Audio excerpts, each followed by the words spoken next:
بس یہی فرق ہے ہمارے بھائیوں میں اور اس مجمع میں. ہم مزارات کے مخالف اور منکر نہیں ہیں، مزاروں والے لوگ ہیں. ہم اولیاء الہی کی قدر کرنے والے، احترام کرنے والے لوگ ہیں. مگر ہمارے بھائیوں میں اور ہم میں یہی فرق ہے کہ وہ انسان کامل پہ رکے ہوئے ہیں، ہم انسان اکمل تک جانا چاہتے ہیں. مالک اشتر انسان کامل، حضرت سلمان فارسی انسان کامل، ابو ذر غفاری رضوان اللہ تعالی علیہم انسان کامل، مگر علی انسان اکمل، حسین مولا انسان اکمل. صاحب کہنے لگے جی حضرت عبداللہ شاہ غازی کے مزار پہ آپ کم جاتے ہیں، آپ سے مراد میرے قبیلے کے لوگ. تو میں دفاع نہیں کر رہا، صحیح نہیں کرتے، جانا چاہیے، مگر یہ تو اس معیار کے لوگ ہیں جب چاہیں ٹکٹ بنوائیں، ویزا لگوائیں اور نجف چلے جائیں. جو ہر ہفتے مولا علی کو سلام کرنے جاتا ہو، جو جا سکتا ہو ہر مہینے امام حسین کو سلام کرنے، تو یقیناً انسان کامل کا احترام ہونا چاہیے. مگر یہ تو انسان اکمل تک پہنچ رکھتا ہے، اس کا تو ذوق ہی کچھ اور ہے.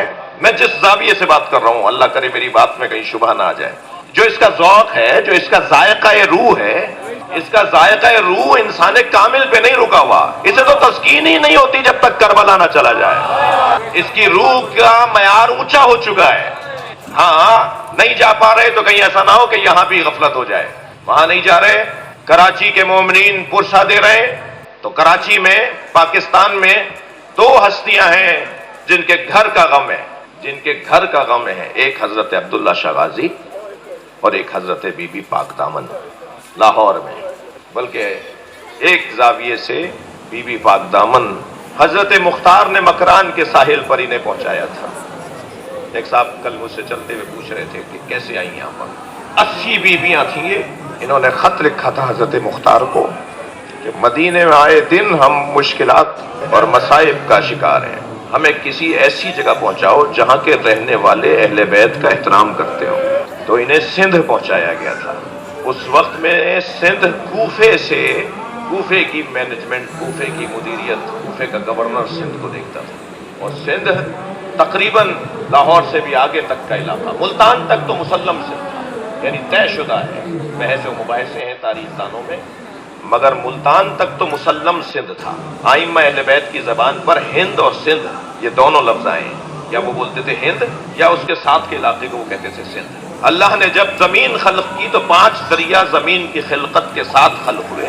اس میں ایک دریائے مہران ہے. یہ دریائے سندھ زمین کے ساتھ بنا ہے. یہ کہاں سے چل رہا ہے؟ گلگت چلے جائیے، گلیشیئر کے پہاڑوں سے چلے جائیے. حضرت مختار سے انہوں نے کہا تھا، اور بہت ساری معلومات ہیں اور یہ تاریخی پیغامات ہیں، تاریخی حقائق ہیں. اور حضرت مختار نے ان بیویوں کو مکران کے ساحل تک پہنچایا.